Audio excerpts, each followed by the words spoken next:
She says, my family are on some form of shirk, innovation, believing in superstitions. And Suhail's question is almost the same about an advice to the parents, how to, and the relatives who are doing wrong things, how to deal with them.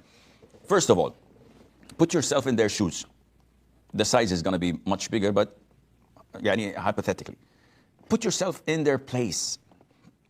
Meaning, if you were to be advised by a minor, a young son, or a member of the family who is no one, who has just grown up after being a child, would you take their advice positively and accept it? People differ. And this is why we, in the beginning, tend to be a bit aggressive. I used to be like this. I can hear people say, oh, Sheikh, you're still aggressive. No, I'm not. I was way aggressive. In the sense that when I started practicing almost 40 years ago, and everybody around me in the family, in the neighborhood, were not practicing at all. If they pray, that's good. But everything was totally westernized in my family. And when I started practicing, I started looking at things as the moral police, as the religious police. This is bad, this is wrong, put your seatbelt on, you don't have a driving license, what are you doing? What? So all what I used to do is correct people. And this is the worst type of da'wah. When you just sit and criticize.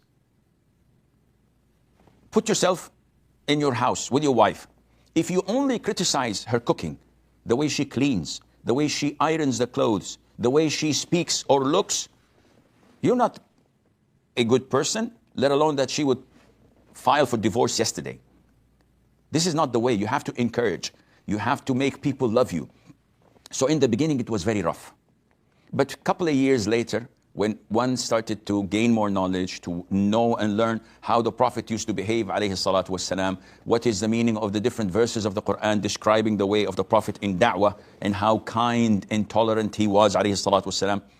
Once you really fill yourself up with the sunnah of the Prophet ﷺ, then you know how to prioritize, when to speak and when to refrain, when to compliment and when to criticize, when to maybe live with them for a couple of months or more without talking about Islam at all.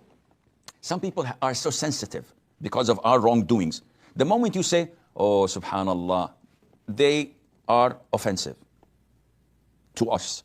Why? You said, subhanallah. Now you're going to lecture me. Now you're going to tell me that I'm heading to hell. I didn't say that. I just said, subhanallah. They're sensitive because of my continuous way of trying to persuade them to do this or that. Now, if I try to change by being me, being kind, being helpful, do you want me to take you to the mall? Okay, come sis, I'll take you to the mall. Oh, my brother is taking me to the mall. He never done such a thing. I never speak to her about anything about Islam. For a couple of months, showing them that I'm a different person, making them love me against their will. Once they love me, they trust me, and they think of me, the world, then I try to slowly show them evidences from the Quran and the Sunnah. And why do I emphasize on the Quran and the Sunnah? Because those who are in shirk or innovation or believe in superstitions, usually if you just tell them, well, Sheikh bin Baz says so-and-so, or Ibn Uthaymeen says so-and-so, or the scholar or that scholar, they are on their toes. And they're like a cat that arches her back, ready to attack. Why? Because the names you mentioned go totally against their beliefs and what their peers and shuyukh and scholars believe. So don't do that. Learn where Sheikh bin Baz and Ibn Uthaymeen and the great scholars of Islam took that knowledge from the Quran and the Sunnah.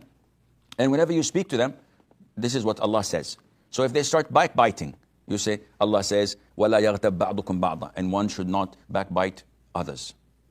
It's in the Quran. I didn't bring anything from me.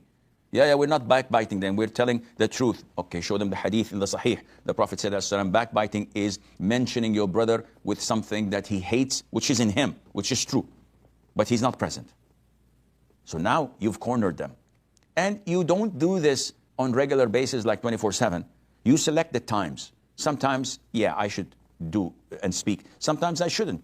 People who do not pray on time, or who commit shirk, or who do heinous things, you don't go to them and say, excuse me, you know that it's from the sunnah to trim your fingernails. What is this? Fingernails come at the bottom of the list of your priorities. Focus on tawheed, focus on prayer, focus on avoiding innovation, but you have to do it tactically, and Allah Azza wa Jalla knows best.